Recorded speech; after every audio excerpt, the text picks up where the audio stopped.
Welcome home. We are WNST, AM 1570, Towson, Baltimore. We are Baltimore positive. We're positively into the baseball season. Lucas is monitoring all things NFL draft as well as the Justin Tucker sweepstakes. We have hockey playoffs, all sorts of things going on, including democracy itself, which I'm trying to keep an eye on as well. But baseball has me distracted right now. We're going to be at Costas on Friday, distracted by the Maryland Lottery and the Magic 8 Balls. We're also going to get those Back to the Future scratch offs and the Monopoly scratch offs out as well.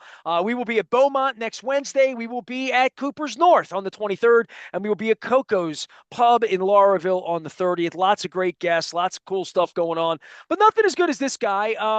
I did think of Barry Bloom when I was in Toronto opening day weekend. So I went to the opening day game on Thursday. I got a big blister on my ankle in Toronto. I didn't feel like walking in 35-degree cold. So I sat in my hotel room and I got takeout food in Toronto while Luke used his press credential at Skydome. And I put the television on, and as it always is in Toronto, the hockey game's on. So the hockey game is on, and I look up, and the Florida Panthers are playing some blue circle puck that says Utah on it. And I looked at it, I'm like, is this some sort of like minor league, major league wrestling? What is this, Utah? I swear to you, Barry, it was March, whatever, 27th, before I realized that you don't have a hockey team anymore in Arizona. And I know you were like a Yotes guy. It has passed me by, this whole Utah era of nameless hockey. Yeah, talk about you. I mean, the Utah Hockey Club is dead to me. I haven't watched 1 minute of it. I don't follow them. I don't care. Uh, Even the NHL, I've watched sparingly this year. I watched some of those all national games between Canada and the US, and I flicked on the TV yesterday to see Ovechkin break Gretzky's record, but that's been pretty much it. It's like, yeah, the Utah Hockey Club, I don't see how they make ends meet any better in Salt Lake City than they did in Phoenix, but that's not my problem anymore. Well, we got baseball in Phoenix, which is why I'm reaching to you and the Diamondbacks. But I mean, you were a guy in on the Coyote. Like, it failing there is kind of crazy, and how it works in places like Tampa and fails in other places. I'm befuddled by it. I'm befuddled by sports. I'm befuddled by the NIL, just sort of the new ownership here. I know you and I have talked about them healing wounds and all of that. Right now on the field for the baseball team here in Baltimore, high expectations off the three-digit wins 2 years ago and new ownership. It's been a little bit of a stumble out of the gate here so far, Barry. Well, getting, back to, finishing up on the Coyotes. I mean, what basically you have 5,000 or 6,000, really hardcore hockey fans here, and you've never had good ownership. You've never had a good arena in a proximate area where they could play. The last guys who owned the team, Morella, was a complete crook. So it was bound to fail here. And, then the Diamondbacks right now are in the middle of trying to get the state legislature to approve a capturing of the sales tax so they can rebuild Chase Field. So, I mean, you have a basically ethos where, really people in the populace don't want to spend public money to help owners build facilities. Well, we had And no so, problem doing that here. Billion to 600 yeah, million to Bishotti, 600 million now to Rubinson. I mean, Rubinson's one of the reasons that was made the deal so attractive for him. Billion eight and 600 million gets rebated in stadium renovations that he can pass on to the customers. That's the business of baseball, especially now that the RSN model's falling apart.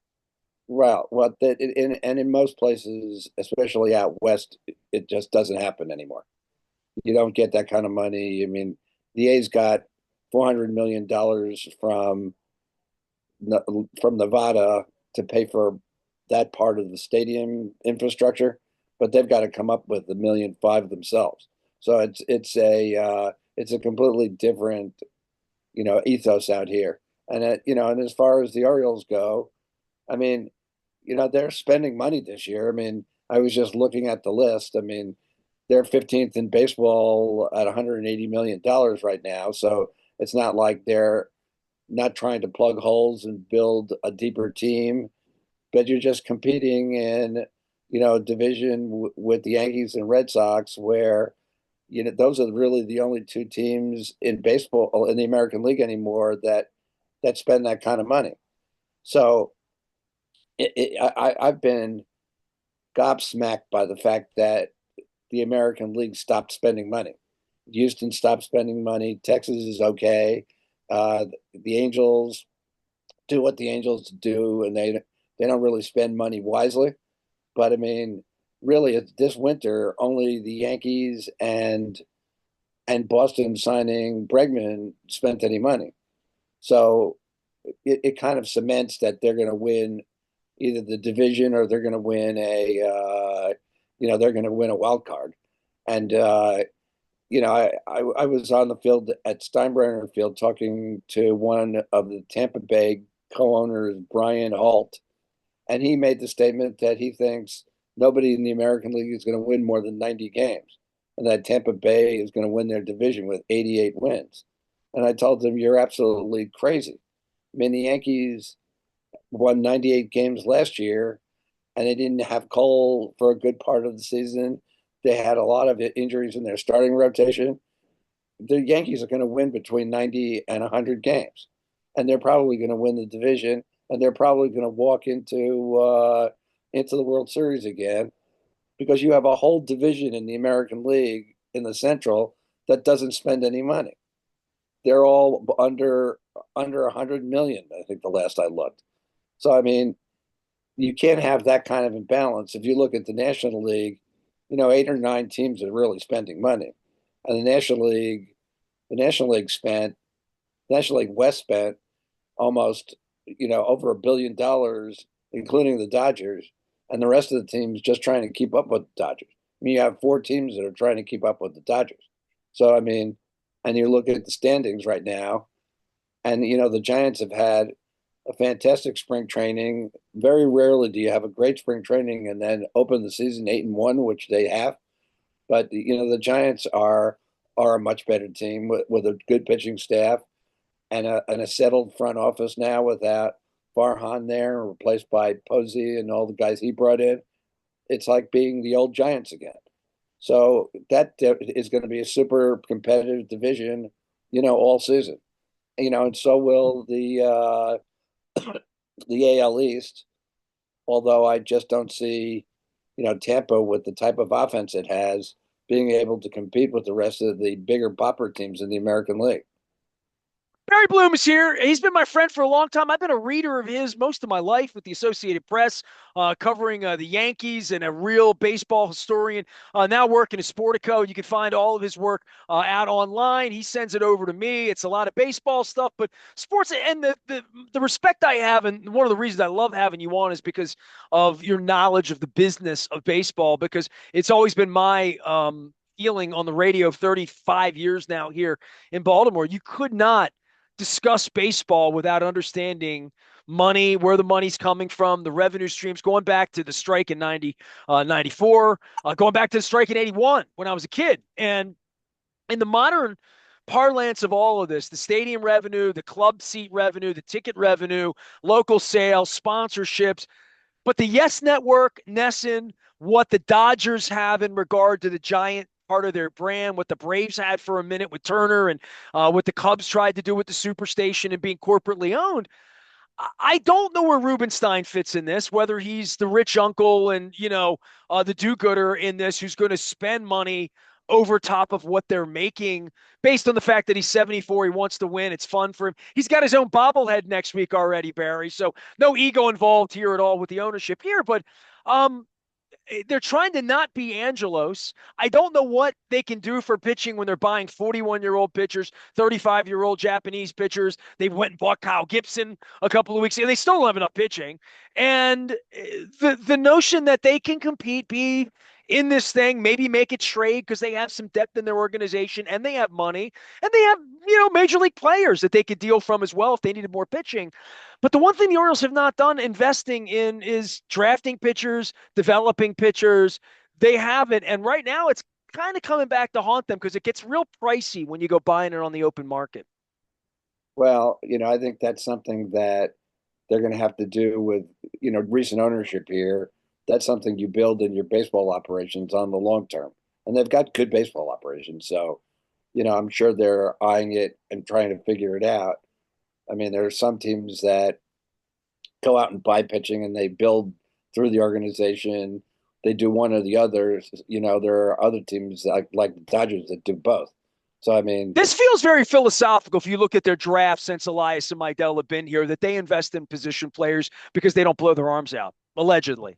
They actually get to the field as yeah, opposed to half these pitchers getting Tommy John. and it's something to be said about that because look at the injury. The Dodgers just spent what $180 million on Snell, and he's out with inflammation in his shoulder already. No, And he's everybody had wanted Garrett Cole until he can't pitch, right?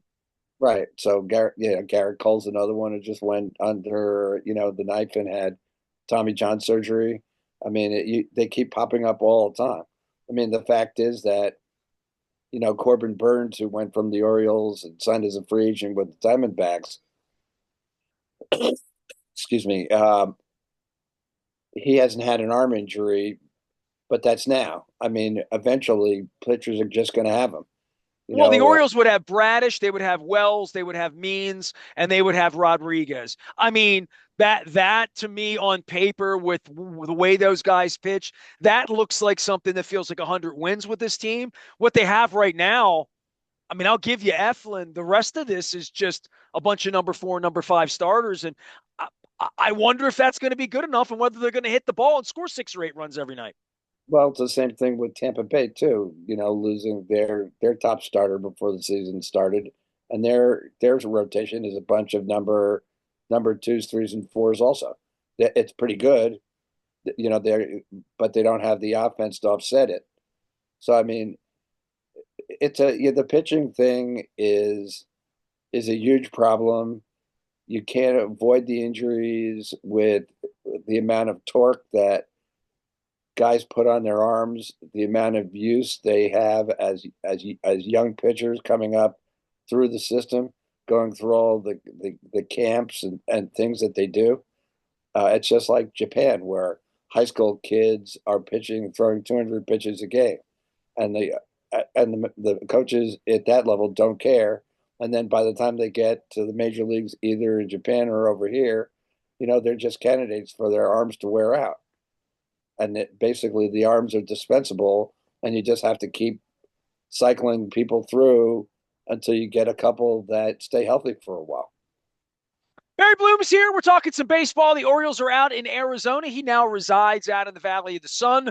On the Diamondbacks and on West Coast baseball in general, just based on your accent, everybody knows you're an East Coaster, but the LA San Diego thing and the money being spent there, the fact that the Oakland A's couldn't make it and have just hit the exit button and they're going to play in Sacramento, and the amount of money in the desert in Arizona where you're trying to compete with the Dodgers. What is that franchise at this point, the Arizona Diamondbacks? I've never seen it as anything really vibrant. Maybe it's playing inside of the big bubble there. And I've been to games through generations over the last 20, 25 years out there, World Series games out there a bunch of years ago with Gonzalez and Randy Johnson and those guys. What is the state of that franchise? Is it a strong franchise? It would have wanted, Buck would have wanted it to be 30 years ago? I think it is now. I mean, I think that they've just made a decision that they're going for it because they've signed they've gone out and signed big money players. I mean, look at Corbin. Scott Burris came to Ken Kendrick and said, I've got a pitcher here who lives here who wants to play for the Diamondbacks. What can we do to make that happen? And they were not in the market for that kind of money to spend on a pitcher, and they were able to work out with some deferred money and a walk away after 2 years that they could afford to like allocate $200 million for a guy like him, and then put him somewhere in the rotation, which is already pretty good. I mean, they've got as deep a rotation as the Dodgers do for that kind of franchise in this market, that's pretty incredible. So and Ken Kendrick, the owner, has always said, "Hey, if we make money, we're always going to put that money back into the franchise. We're not going to make it. We're not going to keep any of that money." So evidently now, with coming off the World Series 2 years ago, they had the highest growth in attendance in Major League Baseball last year. Their season ticket base is really good. Even though they lost their television contract, they've made up all but 30% of it through their MLB TV deal. And so, they've extended out a lot of their young players. They just extended out Marte again. They they had originally, extended Corbin Carroll. They've just decided to go for it and compete. And God bless them, because you don't know how it's going to work out with injuries. And right now they're a 500 team, but it's early, and you have the other three, Padres, Dodgers, and Giants, that they have to compete with all year. Well, if the Orioles were the rocket ship that they were 2 years ago and just get to a World Series and fall flat or whatever, and the Orioles haven't won postseason games in these years where they have been a regular season rocket ship. And then Rutschman fell apart last year. The pitching fell apart last year. They didn't hit the ball in October last year. And then the new ownership settles in and spends all of this money on remnant 1 year pitching, but they don't have any money on the books next year. And they have this flood of Hall of Fame potential players, maybe the likes of what we haven't seen in a decade, maybe with the Cubs back when they were on the front end of Rizzo and those guys there. And Henderson, Holiday, Westberg, Hauser now hurt with the thumb injury, but even Mayo and Basayo at the AAA level saying they're top 20 prospects in the game, they figure to field some level of an all-star team here not before too long. And a lot of these guys not even arbitration eligible for a few years. Yeah, well, they've got $40 million committed already for next year, and that's near the bottom of the league. So they've got a lot of places where they can, there's room to move. And really, a lot of this is going to depend on, where MLB is going with its labor contract, where MLB is going with the revenue sharing on regional sports networks, and how they can convince the big market teams that you mentioned earlier, Yankees, Red Sox, Giants, Dodgers, that basically it's essential for them to share their own, regional television money off their networks with the rest of the major leagues, for the survival of the major leagues. They better So bring Pete Rozelle and Art Modell back to negotiate that, like the merger. yeah, well, they should have done that in 1960, and they wouldn't have had that problem. So they didn't have that kind of foresight in Major League Baseball. I mean, Well, Barry, you've been covering this 50 years. It's never even been even on the table or close or even talked about. Not when the Orioles were paupers in the 70s or the rich guys in the 90s when Angelos took over, or then the self-inflicted poor guys that they've become now with the Washington team being here, that, all along, it always would have been a great idea to have a floor and a ceiling, or what the NHL went to war over and the NBA went to war over, which is, if we have a cap, the players will all make more money and the teams will all do better. And baseball really, every time we talk about it's the original sin, really, for baseball. well, I'm getting back to, first of all, the Orioles had their best era in their history before free agency. It was the 60s and early 70s where they were really, great at it and assembling teams. Well, they were the When first ones to get picked apart in the mid 70s when it happened, right? everything was under their control. I had You Doug know, DeCinces on 2 weeks ago talking about it. right. So, but the fact is that if you looked at the market television markets back in the 60s, when some owners didn't even want to broadcast their TV games locally because they thought it would kill their gates.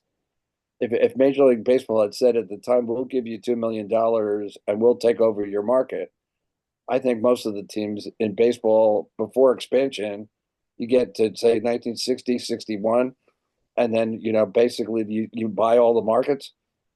They wouldn't have had this trouble. It would have been what Pete Rozelle did with the NFL before the merger, before anything. He said, "Let us take care of this, and we'll take care of your market." And that was the key thing they ever did. All the rest of it is dressing on what happened with the NFL.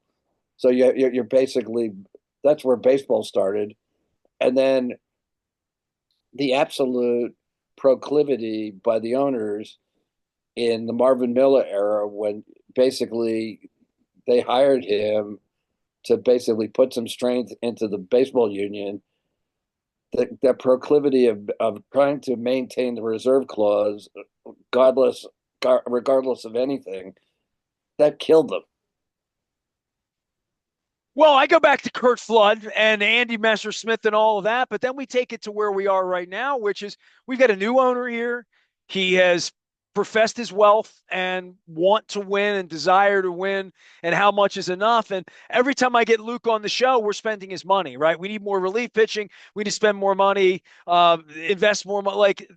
It really can be a bottomless pit if Mr. Rubenstein so chooses for it to be, maybe the way Seidler did in San Diego, or the way the Tigers really were run with the Little Caesars empire for a long, long time, to just say it is a civic trust. It's not like a normal business. But if the Orioles are trying to run this nut on nut, I really do wonder where the money's coming from, Barry, because it's not going to come from big business here. It's not coming from big money ticket holders and leather seats behind home plate the way it is in Toronto, where I saw it last week, or New York, where there's a lot of money. And then the whole notion of the future of streaming rights, revenue, and what an Oriole fan's investment is going to be to have the games on their screen and or Apple TV on Friday nights, and all the breakups of all of this.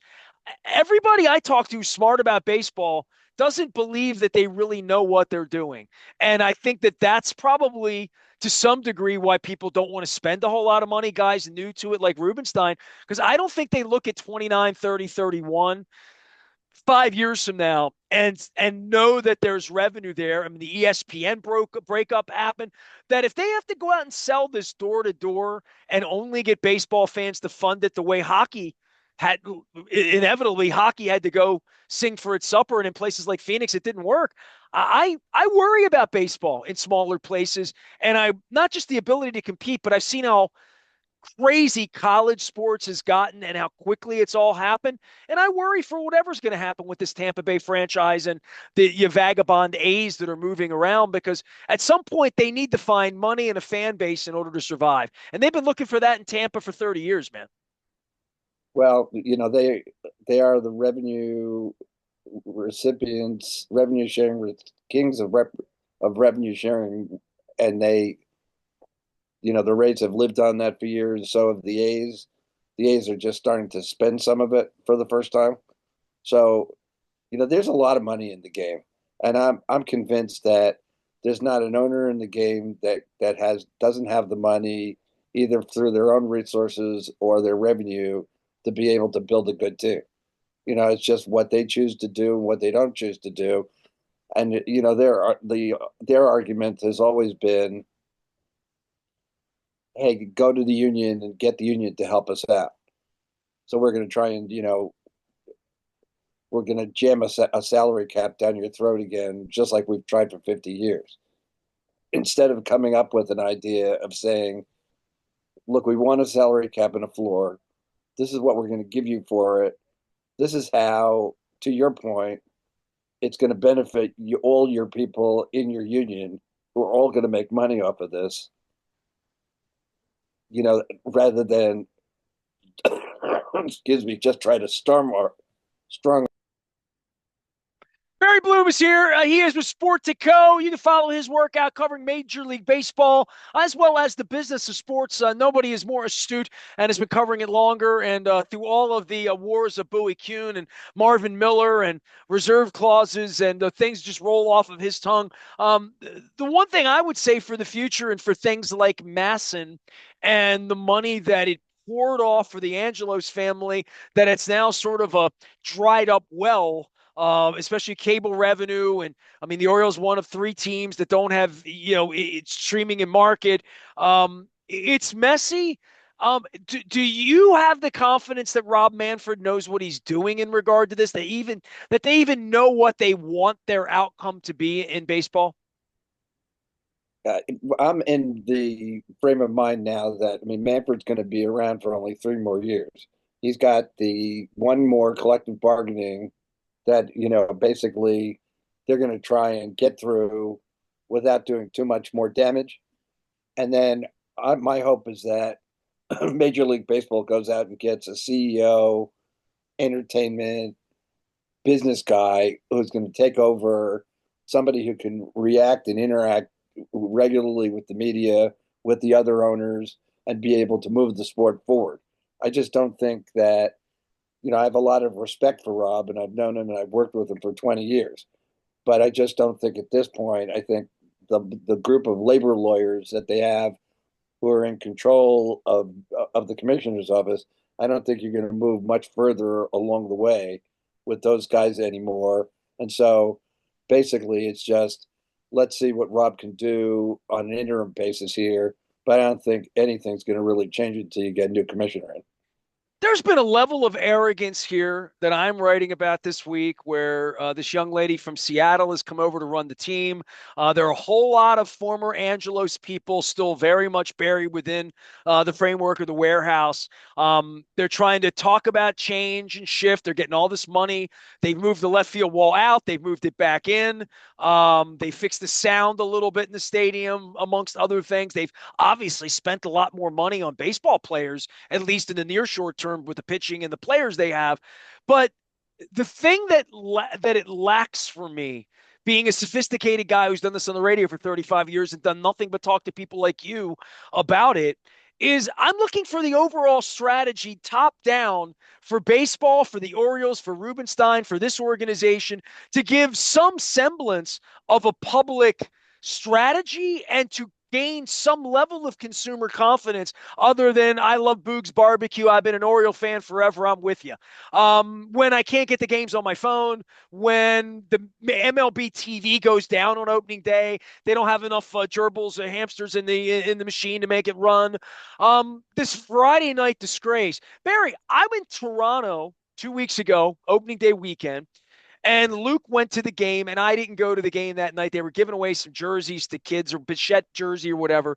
And I thought like I could stay in my room and watch the game. The reason I saw Utah playing hockey was because the Blue Jays and Orioles weren't on TV. They weren't on in any bar in Toronto. They weren't on in any bar in Baltimore because they were on Apple TV. And I'm thinking to myself, how in the world can they even look in the mirror and say they're trying to grow the sport when I'm in a cosmopolitan city and it's game two and people have no access to the game unless they want to like sign up for some new mafia to be involved in it? And I just think that's not a 56-year-old squawky guy talking to a guy who might be 57 or 58 who's squawky. That's talking to 23-year-olds who are just saying, I watch the hockey game. I'll watch the basketball game. I'll go without. I'll do what me and my wife just do when they put the Peacocks on the NFL. We just don't watch it. Yeah, I love sports, but I don't know what they're doing or how they're managing it. And for me to sell it on a day by day basis and talk to very astute people like yourself, and none of us really can even parrot what the strategy might even be because I don't.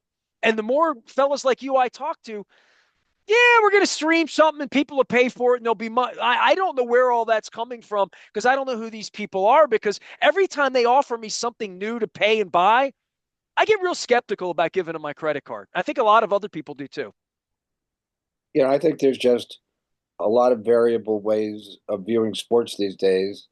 And, the Alta like us are basically having to adjust to it.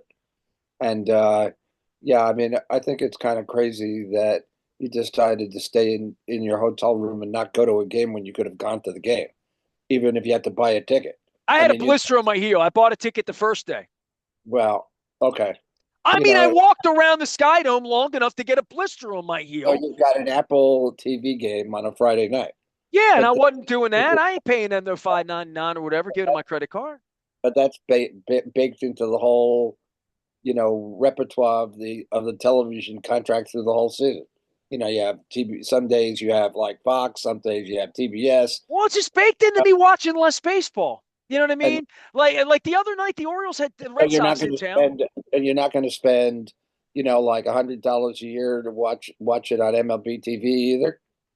Well, in market, you wouldn't get it. So, let me just say this. The other night, and the Orioles have been, Katie Griggs has been on all of their properties talking about their Birdland value menu, $5 beers, $3 this, $5 that, and all that. And then I went, and there's nobody at the games, right? I mean, everybody was there opening day. I paid $50 to walk around on opening day. I paid to get in. Then on Wednesday, and they played a Thursday afternoon game here. There's nobody there, and the Red Sox are in town. They're not even Red Sox fans there. And I went to go online to buy a ticket. Tickets for like $32 to get in.